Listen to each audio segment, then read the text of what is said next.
दिसते बघा तटबंदीचं, थोडं चौकन दिसतो बघा तुम्हाला.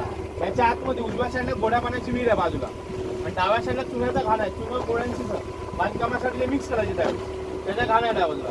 हे बांधकाम 60 वर्षापूर्वीच आहे. इथला बराचसा भाग तुम्हाला पडलेलाच बघा या साईडचा, कारण ते समुद्राच्या लाटांचा मारा जास्त त्या भागात. पावसाळ्याच्या टायमिंगला जी लाटा आपटतात या तटबंदींना, त्या लाटांचं पाणी आतमध्ये उडते किल्ल्याच्या आतमध्ये. एवढ्या प्रेशर लाटा आपल्या सध्या भागात, म्हणून तुम्हाला इथला बराचसा भाग पडलेलाच बघा या साईडचा. समोर जे तुम्हाला 2 मजली 3 मजली बांधकाम दिसेल बघा किल्ल्यामध्ये समोर, पहिलं आहे ते 2 मजली बांधकाम आहे, त्याच्या मागे 3 मजली आहे बघा. त्याला क्वीन पॅलेस बोलतात, राणीची माडी.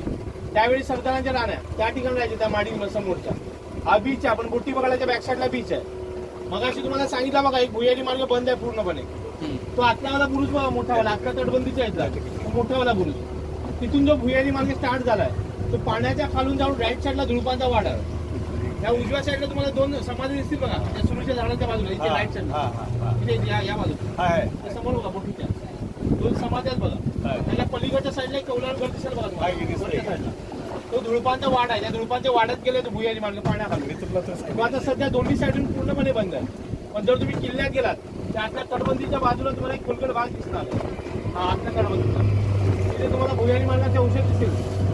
महाराजांनी स्वतःच्या हाताने 2च किल्ल्यावरती भगवा पटकवलेला आहे. एक म्हणजे तोरणा, दुसरा म्हणजे हा विजयदुर्ग. पाठच्या साईडला तुम्हाला एक निशाण काठी दिसेल बघा त्रिकोण टाइप मध्ये वरती, त्या बुरुजाच्या वरती बघा निशाण काठी दिसेल बघा.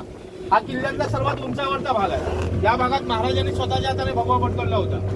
इथून तुम्ही पुढे आलात या भागात तर तुम्हाला पहिलं भवानी मातेचं मंदिर बघायला भेटणार आहे. त्याच्या थोडं पुढे आलात तर आपल्या किल्ल्यावर हेलियम व्हायचा शोध लागला, हेलियम गॅसचा 18 ऑगस्ट 1868 साली. त्याचा एक पॉईंट आतमध्ये, त्या पॉईंटला साहेबाचे ओटे बोलतात. आपण ज्यावेळी इंग्रजांना साहेब बोलायचो म्हणून त्या ओट्यांना साहेबाचे ओटे असं नाव दिलं.